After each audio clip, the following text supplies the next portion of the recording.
Hi guys, my name's Alexandra Yost, I'm Gina Rising. And I'm Isabel Landano. and today we are going to be talking to you about the social networks chapter in the 2019 Stanford Poverty and Inequality Report, written by Mario Small and Malia Fetke, who are from Harvard University. First, we'll start off with the agenda. We're going to be talking about the chapter summary, what the authors included. Next, we'll talk about their methodology and how they presented their information. Then we will go over the importance of the chapter and how it relates to the world. We will talk about the strengths and weaknesses we found in the chapter from the view of public administrators. And next, we will go through the recommendations we included in our memo to the authors. Then we will connect the chapter to public administration in general, and then we will connect it to specifically our PAFF 520 class, and then we will go through a few discussion questions. First, a little summary of the chapter. The authors found that social networks are a very important part of our world. Millennials socialize in person as much as previous generations despite their increased use of social media, which is an interesting statistic, seeing as how they are not substituting social media for in-person connection. They are doing both at the same time. They also found that low-income individuals use social media networking sites at the same frequency as middle to high-income individuals, with the exception of LinkedIn, which they stated was the first time a generation has mitigated that gap. And next, the millennial generation has closed the digital divide between poor and non-poor. So that relates to the third bullet. So next, their methodology. This graph shows that different generations socialize in different groups with different people, and it's showing that the different generations socializing with different groups over the time period.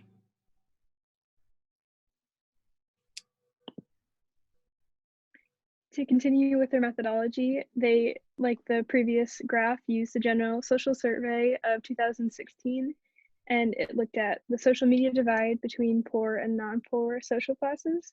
So the figure here, figure 2, looks at these classes and looks at how it's smaller among millennials than prior generations. And so they used this data to back up the arguments that they were making throughout the article. And they looked at Facebook, Instagram, Twitter, Snapchat, and LinkedIn. So next, why is it important to study this topic? So first, we'd like to say that it's important because social networking has become increasingly important in how we communicate. Several aspects of communication now are solely on online platforms, especially now during the COVID-19 pandemic, when education and many workplaces are switched to being completely online.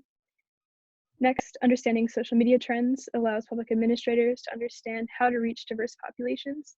This is done through being able to utilize social media platforms to be able to get this connection. And lastly, social media and networking technology changes rapidly. So this provides new methodologies of connection and outreach, so more people can be reached at more times and make people more connected and understanding of each other. We found many strengths and a few weaknesses we'd like to point out in this chapter. Those strengths start off with the purpose was clearly addressed and it was discussed in a way that was easy for the reader to follow, so the message could be taken home. And that message is connectivity. A lot of the chapter was spent focusing on it, and it was clearly addressed.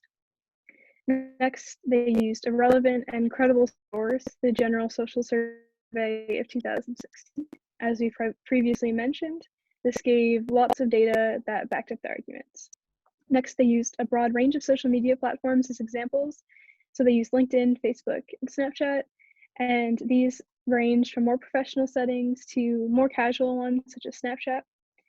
And for weaknesses, we did like the General Social Survey of 2016, but it was done in 2016, and the chapter was published in 2019.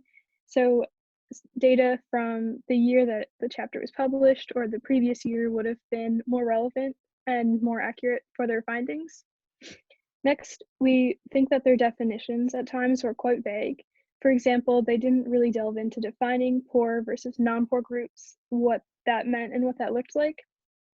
And lastly, their age categories were also pretty vague. They didn't define what year millennials start at, for example, and we think that if they had done this, it would have made it a little bit less confusing for the reader.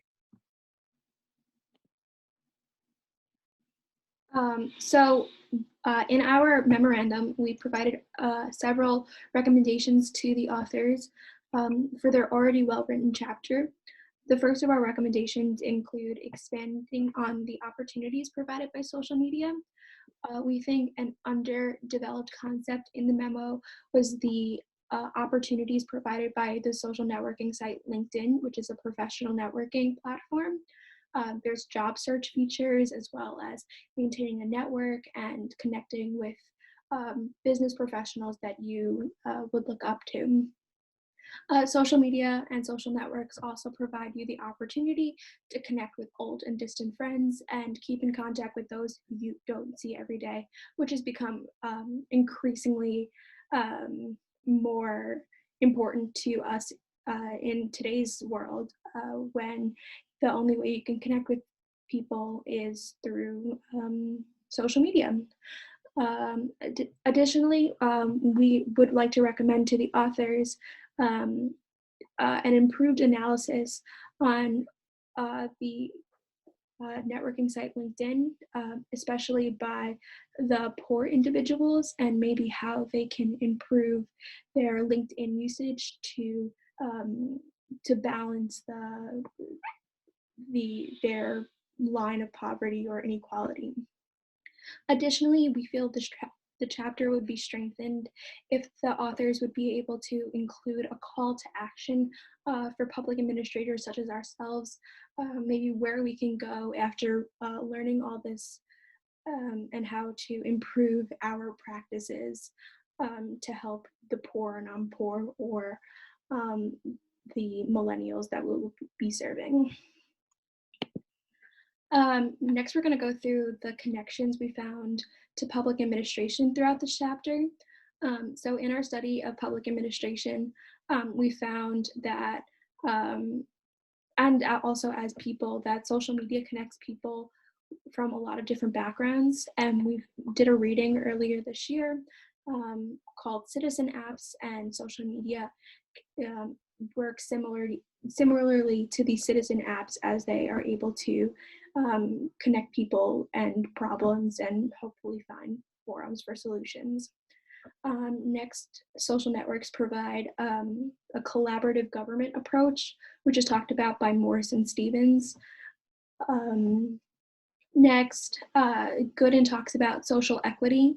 And when we're talking about a poverty and inequality chapter, it's important to talk about a class analysis and how people are able to take on the role of social networks in their lives. Finally, and this is more of a current and personal one, we have become so reliant on social networking for learning and working in the outbreak of COVID-19. We're doing this presentation over Zoom, where we would be typically doing it in class, speaking to our peers. So it has drastically impacted our world, and we see a lot of value in it being able to continue on with our daily activities. Next, we're going to talk about the connections to the coursework in PAFF 520. So the first topic of the semester was globalization, and social networks are a large player in globalization. They aid in helping with the convergence of different ideas. You can be talking to somebody across the world and hearing how they have solved a problem, which leads into the next portion of this, which is collaboration. Social networks provide the ability to talk to other people that you wouldn't typically be able to talk to and collaborate in groups, such as how we're presenting this presentation right now. This chapter talks about the stakeholders involved, and stakeholders are a very important part in PAFF 520. We talk about how millennials, Gen Z, and the social network creators would all benefit from collaborating and hearing from each other, and where their interests lie in how to advance social networks. Finally, we talk about nervousness, which is shying away from topics we're afraid of addressing, like poverty or race inequality, and that's spoken about in Susan Gooden's book. We think all of these points are not only important to the study of public administration, but have greatly shaped our understanding of how to govern in the 21st century.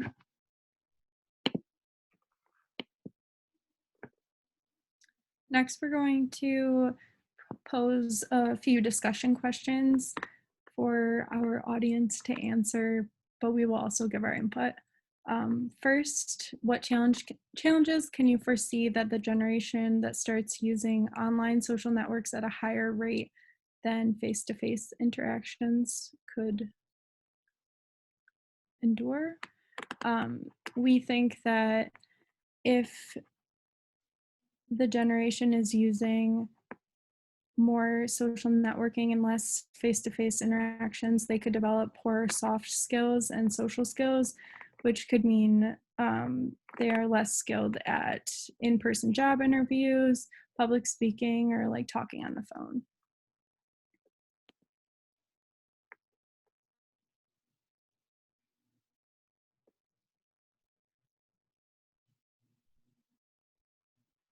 The second discussion question that we would like to pose is, do you think online workplaces could ever be equated to in-person workplaces in the future? And we think this is an important question, especially because of the impact of COVID-19 has shown that many people are able to work from home, and the quality of their work is about the same as it would have been if they were working in person. So we do think in the future that online workplaces could possibly be equated to in-person ones. Our final discussion question is, since the authors did not elaborate on this specifically, in what ways do you think social networks serve millennials in ways it did not serve previous generations? So we believe that millennials who have been birthed into hyper social networking have been able to find people all over the world with shared values through social media sites such as Twitter. We also believe that people are able to network online using LinkedIn or Facebook, and millennials